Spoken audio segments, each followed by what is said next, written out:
Por 40 anos eu vivi sob o peso de um juramento silencioso. Uma promessa que costurei no tecido da minha vida.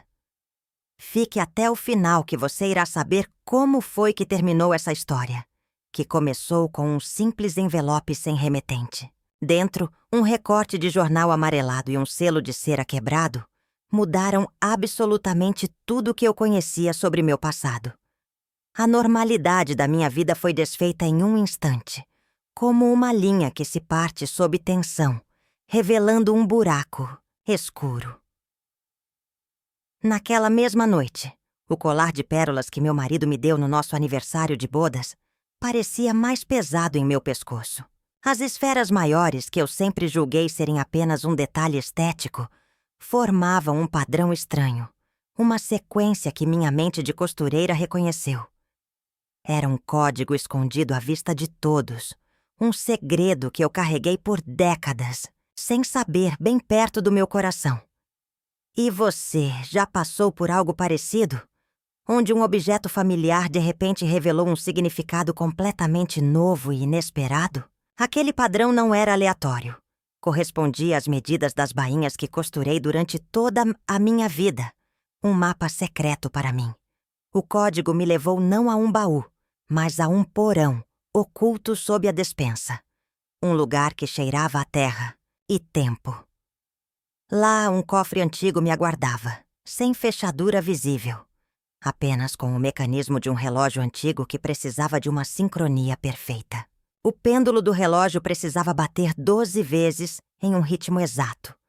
Um segredo que apenas o tempo poderia guardar tão bem. O que eu encontrei lá dentro mudou para sempre a imagem do homem com quem dividi minha vida. Mas o que aconteceu depois vai te surpreender. Havia um diário com páginas e páginas de anotações cifradas, uma fita cassete antiga e uma fotografia recente do meu marido. Um homem que, oficialmente, havia nos deixado no ano de 2018, mas que na foto sorria ao lado de homens muito poderosos, figuras públicas que apareciam nos jornais com discursos sobre honestidade, mas cujos olhos na foto contavam uma história completamente diferente. A voz dele na fita, com o chiado característico do tempo, soava como um fantasma confessando segredos terríveis de um mundo sombrio. Ele falava sobre uma célula parasita, um grupo infiltrado na maçonaria local, que usava os rituais sagrados como uma mera fachada. A verdade era muito mais suja, envolvendo esquemas de corrupção, chantagem e o desaparecimento de pessoas que se tornavam obstáculos para eles. Meu coração parecia uma agulha descontrolada, perfurando o tecido da minha sanidade. Você consegue imaginar uma traição tão profunda vinda de quem mais amava? O nome que mais se repetia na gravação era o de Ricardo Vasconcelos, um homem que hoje sorria em outdoors por toda a cidade. Ele prometia um futuro brilhante e seguro para todos, mas era o principal antagonista daquela trama, o líder daquele grupo podre. Vasconcelos precisava daquele diário a qualquer custo para apagar seu passado sujo e costurar uma nova história, uma mentira para todos nós. A paz da minha casa, construída com tanto cuidado, se desfez como uma costura frágil, e o perigo agora era real. Se essa história já está te prendendo e te deixando tenso, deixe um like para que ela alcance mais pessoas corajosas. Tudo piorou de uma forma que eu jamais poderia imaginar quando meu neto, o menino que ilumina todos os meus dias, simplesmente desapareceu. Ele havia comentado comigo sobre o estranho símbolo do envelope que viu em minha mesa. E essa curiosidade infantil custou sua segurança. Foi nesse momento que o desespero bateu, e eu entendi que o relógio não era apenas uma chave, mas um cronômetro. A cada badalar da meia-noite, um alarme silencioso nos documentos que eu agora possuía acionava, rastreadores tornando tudo uma corrida desesperada. Minha casa, antes meu ateliê de costura e meu refúgio seguro, precisou se transformar em um quartel-general improvisado. Uma fortaleza. Minhas agulhas, antes usadas para criar beleza e consertar roupas, tornaram-se minhas armas naquela guerra, silenciosa. E você? Seria capaz de transformar seu lar em um campo de batalha para proteger quem você ama? Conte nos comentários. Comecei a esconder cópias das páginas mais importantes do diário em forros de cortinas e costurei microcartões dentro de casacos velhos. Plantei iscas, como fotografias falsas e pistas enganosas, para confundir quem quer que estivesse me vigiando do lado de fora das minhas janelas. A paranoia se tornou minha aliada, e cada sombra parecia um inimigo à espreita. Mas eu não podia parar, não com a vida do meu neto em jogo. A costureira de 74 anos precisou despertar uma espiã que nem sabia que existia dentro de si. Foi então que um ex-jornalista investigativo, amargurado e aposentado, e uma agente federal fora de serviço, cética e cansada, cruzaram meu caminho. No início, eles me olharam com pena, como se eu fosse apenas uma senhora idosa delirando com teorias da conspiração malucas. Eles duvidaram da minha história, da minha sanidade. Mas a primeira checagem de contratos públicos da prefeitura bateu perfeitamente com as anotações do diário. A dúvida em seus olhos foi substituída por um choque profundo e um medo crescente que eles tentaram disfarçar. O que antes parecia o delírio de uma viúva solitária, agora começava a tomar a forma de uma conspiração que manchava a cidade inteira. O castelo de cartas de Ricardo Vasconcelos começou a tremer, e nós éramos o vento que ameaçava derrubar tudo. A pista mais perigosa que encontramos nos levou a um túnel antigo e esquecido sob a igreja principal. Um caminho escuro e úmido. Esse túnel era a rota para um ritual de queima de arquivo. Um evento que eles chamavam de recondução, marcado para a próxima lua cheia. Eles planejavam destruir o diário original e todas as outras provas em uma cerimônia profana, apagando seus pecados com fogo e cinzas. Você já se sentiu completamente encurralado, com o tempo e as opções se esgotando a cada segundo? Eu sabia que precisava de um plano que fosse à prova de falhas. Uma última cartada para virar o jogo a meu favor. Foi quando decidi preparar um vídeo-confissão, um mecanismo de segurança conhecido como interruptor de homem morto, uma garantia de que a verdade viria à tona. O vídeo foi programado para ser enviado a todos os grandes veículos de imprensa do país se eu não retornasse viva até o amanhecer. Minha vida agora tinha um prazo de validade claro: o nascer do sol do dia seguinte. Era tudo ou nada, sem o menor espaço para erros, sem a menor chance de hesitação. O medo era um nó apertado em minha garganta, mas a imagem do meu neto me dava a força para continuar avançando. Mas no meio de toda essa tensão, a maior e mais dolorosa reviravolta ainda estava por vir, escondida. Folheando o diário pela última vez em busca de alguma pista que eu pudesse ter perdido, encontrei uma página escondida no fundo. Uma página que meu marido não queria que eu encontrasse facilmente. E o motivo era devastador. Mas o que aconteceu depois vai te surpreender. Meu marido não era apenas o homem que havia arquivado os crimes e podres daquela organização secreta para expô-los um dia. Ele não era um herói infiltrado ou uma vítima. A verdade era muito mais complexa e dolorosa do que minha mente podia processar. Ele era um deles, um signatário, um cúmplice de tudo aquilo. Seu nome estava lá, em uma das atas mais sombrias e comprometedoras. Um pacto que ele fez antes de, aparentemente, tentar desmantelar o grupo por dentro. A dor foi como 1000 agulhas perfurando meu peito de uma só vez. Um sofrimento que rasgou a imagem que eu tinha dele. O amor da minha vida, o homem que eu idolatrava, era um herói? Ou ele era apenas mais um monstro naquele covil? Fiquei completamente dilacerada entre a lealdade ao homem que amei e a justiça. Se essa história está mexendo com você, se inscreva no canal para não perder o desfecho de outras jornadas de superação. Eu tive que tomar a decisão mais difícil da minha vida, uma escolha que definiria não apenas o meu futuro, mas o de todos. Eu decidi que a verdade, por mais dolorosa e terrível que fosse, precisava ser costurada à luz do dia para todos verem. Mesmo que isso significasse destruir completamente a memória do meu marido e partir o que restava da minha família ao meio. A mentira que ele ajudou a criar também seria desfeita. A operação final seria uma mistura arriscada de fé e astúcia, um plano que dependia de decifrar o último segredo daquele diário. A última pista não estava escrita com tinta, mas bordada em ponto cruz. Um código que só uma costureira com a minha experiência poderia entender.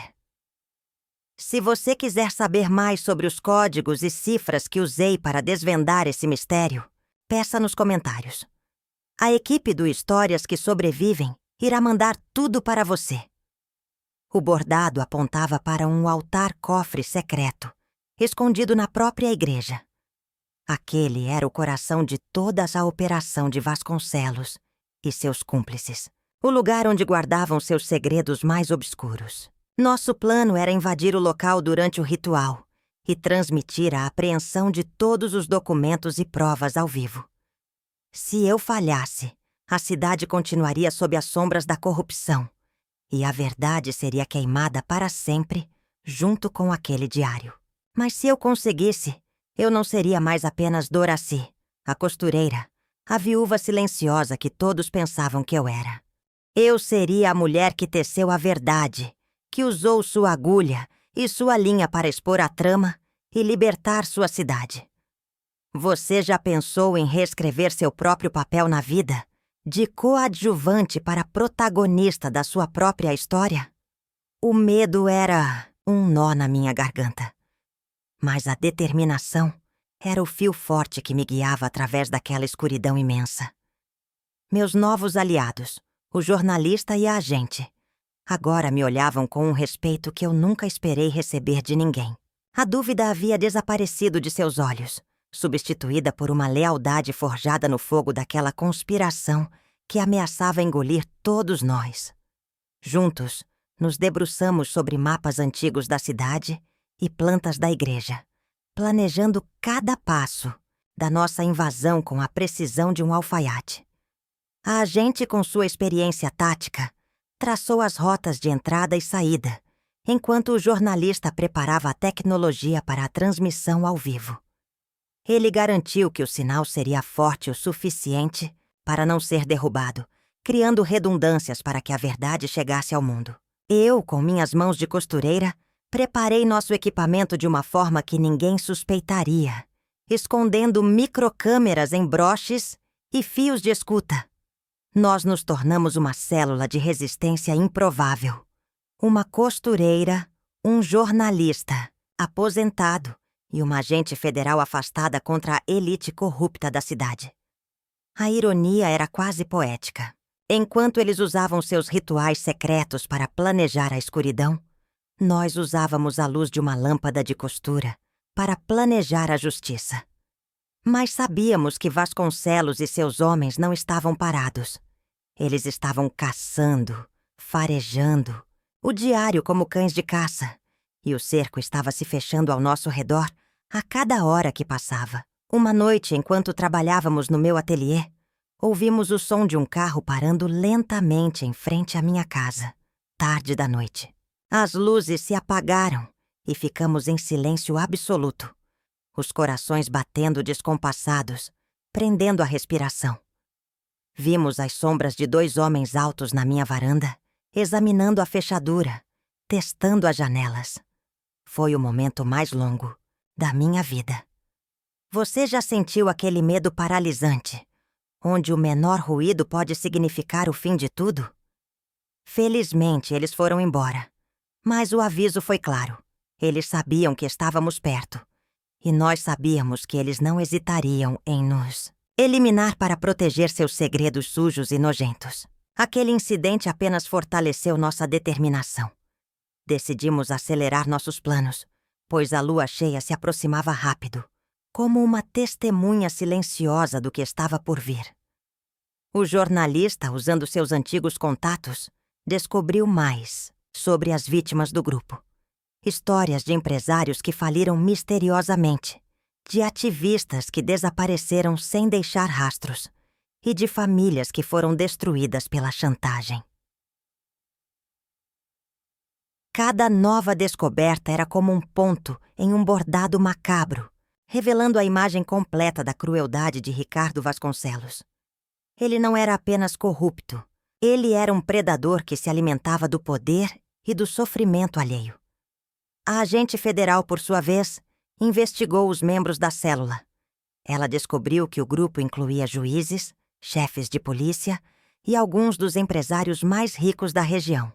Uma teia de poder que parecia impenetrável. Estávamos lutando contra um monstro de muitas cabeças, e cortar uma não seria suficiente para vencê-lo.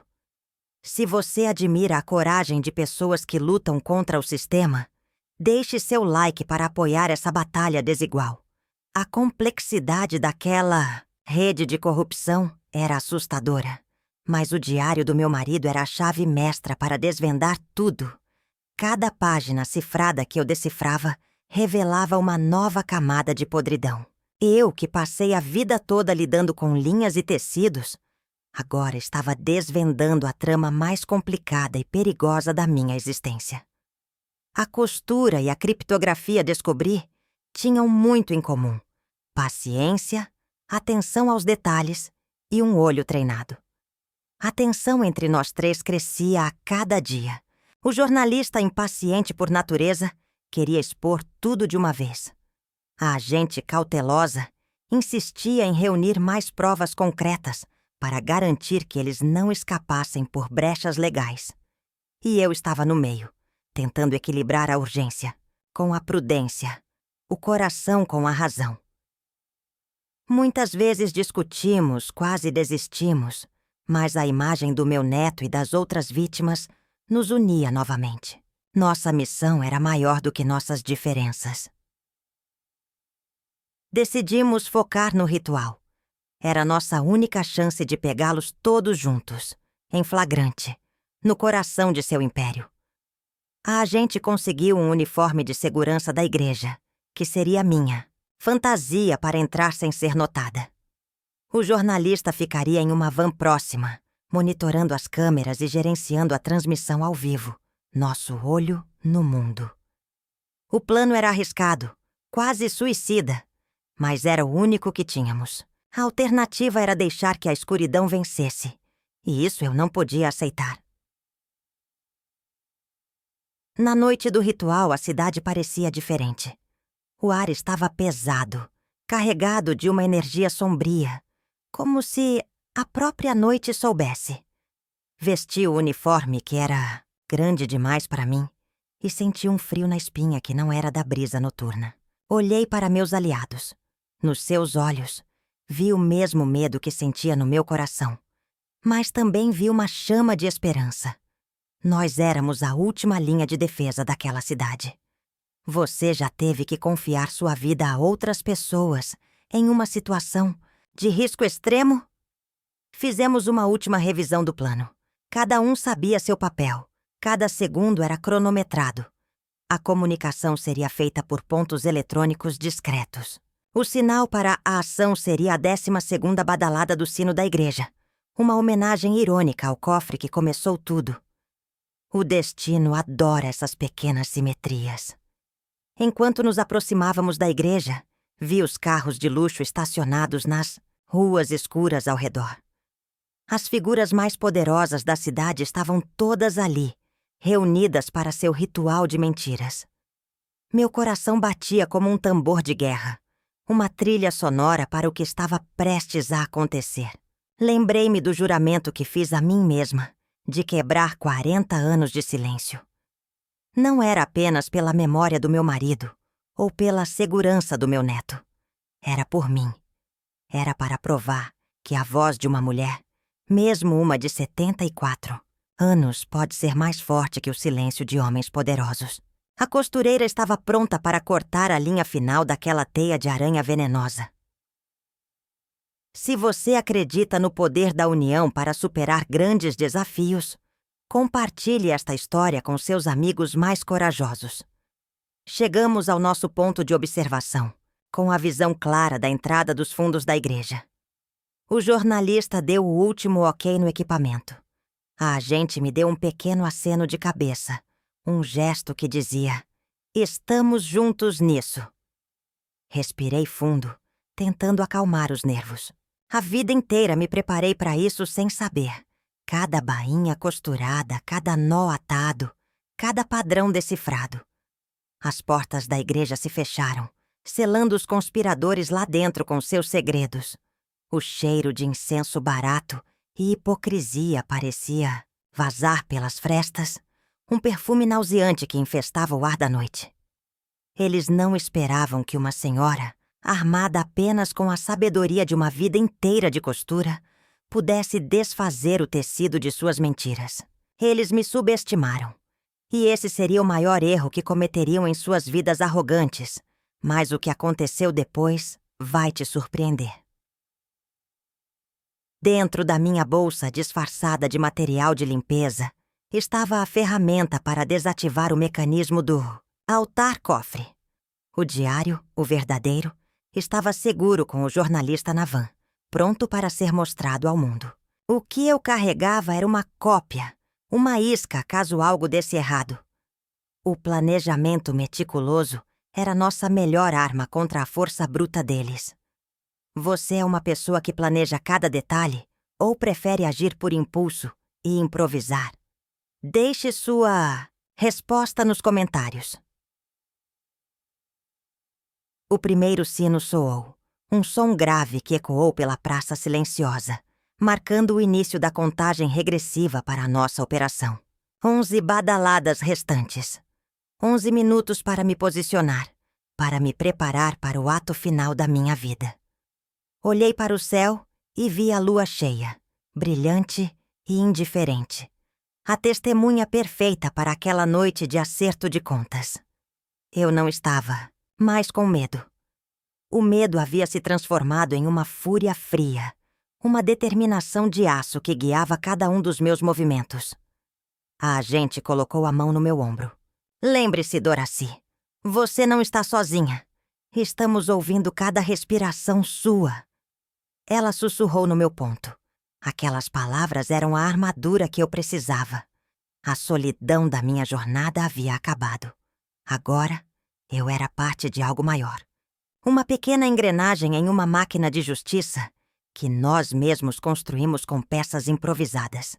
E essa máquina estava prestes a ser ligada, para moer as mentiras e expor a verdade para que todos pudessem finalmente ver. O 10º sino soou. Era quase a hora. Eu me movi para a porta dos fundos, o coração sereno de uma forma que não sentia há semanas. Eu tinha um propósito. Por 40 anos, eu costurei para os outros. Naquela noite, eu estava prestes a costurar um novo futuro para a minha cidade. Um ponto de cada vez.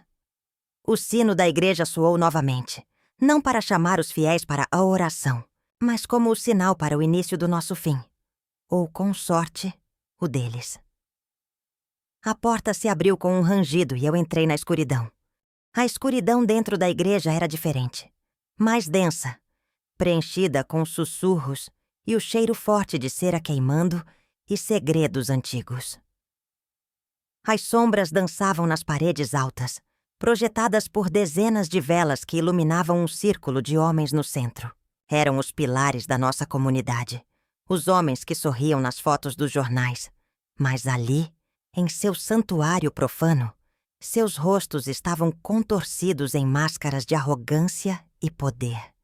Eles cantavam em voz baixa, palavras que eu não entendia, mas cujo tom enviava arrepios pela minha espinha. Meu disfarce de funcionária da limpeza me permitia mover pelas laterais sem chamar atenção. Meu carrinho de limpeza era meu escudo. Cada passo era calculado, cada movimento era lento e deliberado, como se eu estivesse costurando o ponto mais delicado da minha vida. Eu podia sentir os olhos do meu jornalista através da pequena câmera no meu broche. E a voz calma da agente, no meu ouvido, era minha âncora. Continue se movendo, Doracy. Ninguém está olhando para você. Eles estão focados no ritual. Ela disse, sua tranquilidade me dando a força que eu precisava. No centro, sobre uma mesa de pedra, estava uma caixa, de madeira escura. Eu sabia que o diário original estava lá dentro, aguardando para ser purificado pelo fogo. Um sacrifício para o Deus da corrupção deles. Ricardo Vasconcelos liderava a cerimônia, sua voz ressoando pelo salão com uma autoridade falsa e teatral. Ele falava sobre lealdade e silêncio, sobre os laços que os uniam, mas tudo o que eu ouvia era a confissão de seus crimes. Você já esteve perto de alguém tão poderoso e soube que era tudo uma grande mentira? Conforme eu me aproximava do altar principal, que ficava atrás do grupo, meu coração quase parou. Havia um guarda, um homem enorme parado nas sombras perto do meu objetivo, algo que não estava nas plantas da igreja. A agente xingou baixo no meu ouvido. Plano B, Doracy. Aborte a aproximação. Repito, aborte. Mas não havia plano B. A vida do meu neto, o futuro da cidade, tudo dependia daquela noite. Olhei para meu carrinho de limpeza. Era hora de improvisar, de usar as armas que a vida me deu. A invisibilidade de uma senhora idosa. Comecei a limpar o chão com movimentos lentos e circulares, me aproximando do guarda como se ele fosse apenas mais uma estátua na igreja. Ele me olhou de cima a baixo com desdém e depois voltou sua atenção para o ritual. Para ele, eu era ninguém. Uma serviçal, parte da mobília, invisível. Essa era a minha maior vantagem. Usei essa invisibilidade por toda a vida, e agora ela me serviria uma última vez. Você já usou a forma como as pessoas te subestimam a seu favor? É uma ferramenta poderosa. Enquanto limpava, derrubei de propósito uma pequena garrafa de metal com um líquido de polimento que rolou para perto dos pés dele. O barulho, embora pequeno, o fez olhar para baixo. Pedi desculpas com uma voz fraca e trêmula, o papel perfeito de uma senhora assustada. Ele resmungou para que eu tomasse mais cuidado. Enquanto ele estava distraído, olhei para o altar e vi o mecanismo, exatamente como o bordado descrevia. Era um pequeno entalhe de uma flor, escondido na base do altar de mármore, quase imperceptível para quem não soubesse. Se você se considera uma pessoa criativa para resolver problemas sob pressão, deixe um like para celebrar a astúcia contra a força. Eu precisava de apenas 10 segundos. 10 segundos de distração. A agente entendeu meu plano sem que eu dissesse uma palavra. Vou criar uma pequena interferência no rádio da segurança. Prepare-se, Doracy. Você terá uma única chance. Ela sussurrou. Esperei. Meu corpo inteiro tenso como uma linha de costura esticada ao máximo. O rádio no cinto do guarda chiou com um barulho alto de estática. Ele franziu a testa, irritado, e deu alguns passos para longe do altar, batendo no aparelho para consertá-lo. Foi a minha chance. Corri para o altar, minhas mãos trêmulas, mas precisas. Enfiei a ponta de uma agulha de tricô, que eu trouxe no meu bolso, no centro do entalhe da flor. Girei 3 vezes para a direita e 2 para a esquerda. A sequência exata do ponto cruz. Ouvi um clique suave, e uma pequena gaveta de pedra se abriu na lateral do altar, silenciosa como um segredo bem guardado. O altar-cofre, lá dentro, não estava apenas o que esperávamos. Havia outros diários mais antigos e um conjunto de passaportes com nomes falsos, mas com as fotos dos membros do círculo. E no fundo, um pequeno objeto de metal que fez meu coração parar. O isqueiro de prata do meu marido, aquele que eu dei a ele no nosso primeiro aniversário de casamento. Ele o deixou ali. Foi uma mensagem, uma prova. Ele esteve ali, e deixou para trás a única coisa que sabia que eu reconheceria. Era sua confissão e talvez seu pedido de perdão. A agente me apressou no ouvido. "Pegue tudo, Doraci! Rápido! O guarda está voltando!" Agarrei os diários, os passaportes e o isqueiro. Empurrei tudo para dentro de um saco de lixo no meu carrinho. O disfarce perfeito. Fechei a gaveta de pedra no exato momento em que o guarda se virou, sua frustração com o rádio visível em seu rosto. Ele me lançou um último olhar desconfiado, mas eu já estava de volta ao meu papel, limpando o chão com uma dedicação que merecia um prêmio. Você conseguiria manter a calma em uma situação como essa? Com as provas em minhas mãos, ou melhor, no meu saco de lixo, um pequeno suspiro de alívio escapou dos meus lábios. Foi um erro fatal. Aquele som, minúsculo, quase inaudível, foi o suficiente. Antes que eu pudesse sequer pensar, o ritual parou. O silêncio caiu sobre a igreja como um manto pesado. Todas as cabeças se viraram na minha direção. Ricardo Vasconcelos me encarou, seus olhos se estreitando com uma compreensão fria e letal. A farsa havia acabado. Uma voz gélida e perigosa soou bem atrás de mim. "Acho que isso não pertence a você, senhora." A mão no meu ombro era pesada, fria como o mármore sob meus pés. Me virei lentamente para encarar o guarda, seu rosto uma máscara de fúria contida. Mas meus olhos estavam em Ricardo Vasconcelos, que se aproximava com um sorriso vitorioso e cruel, saboreando o momento. Ele caminhava como um rei em seu castelo, acreditando que o jogo havia terminado e que ele era o vencedor indiscutível. O silêncio na igreja era ensurdecedor, quebrado apenas pelo som de seus passos caros, ecoando no salão.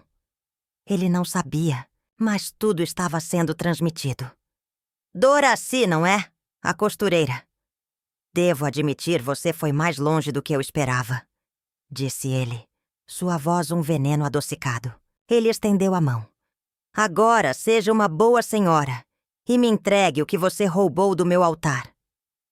Por trás dele, os outros membros do círculo me olhavam como lobos cercando uma ovelha.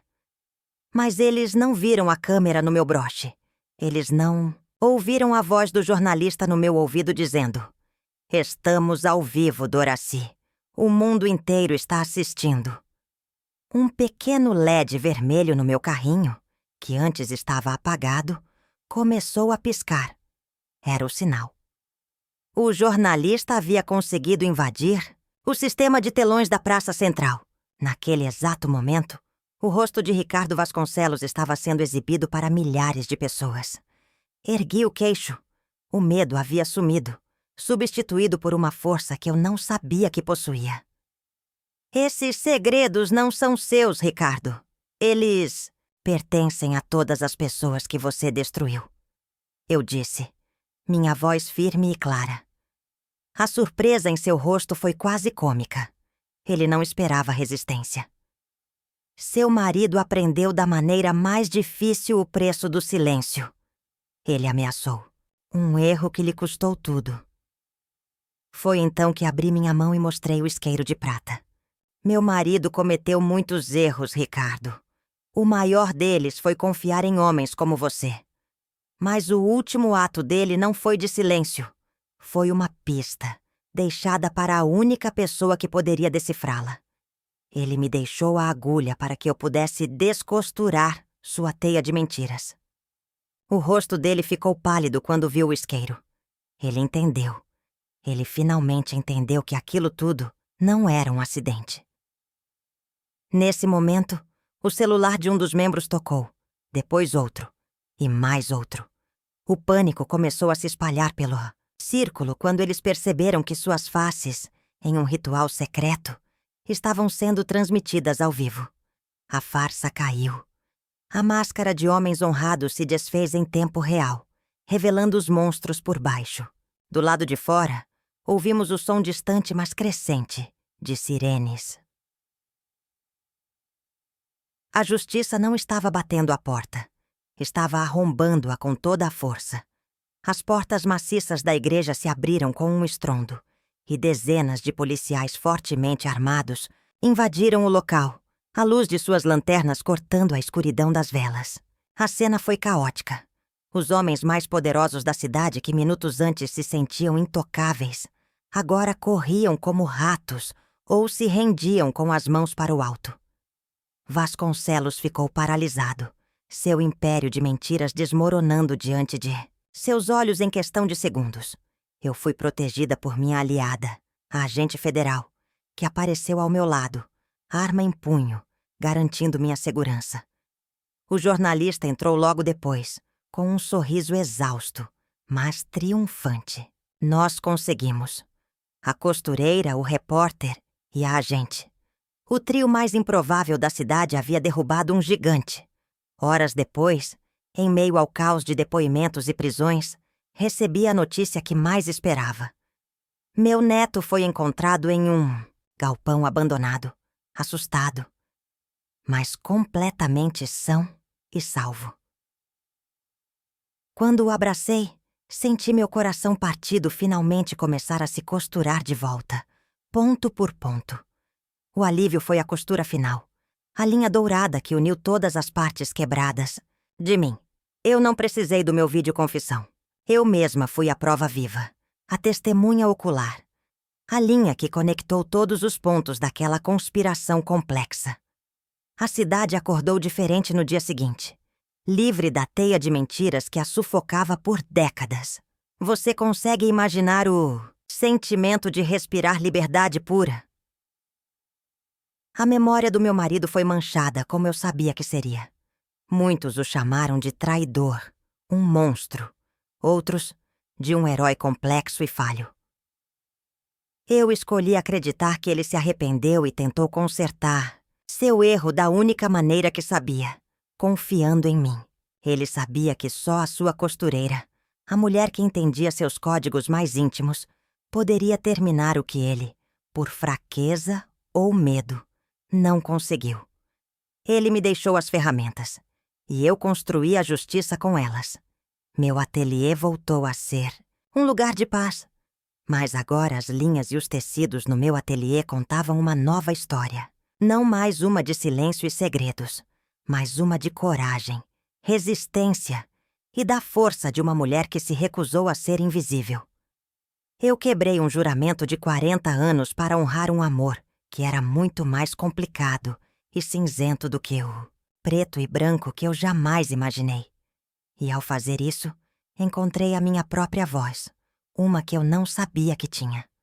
As pessoas agora me param na rua, não para encomendar uma bainha ou um vestido, mas para agradecer, para dizer que eu as inspirei.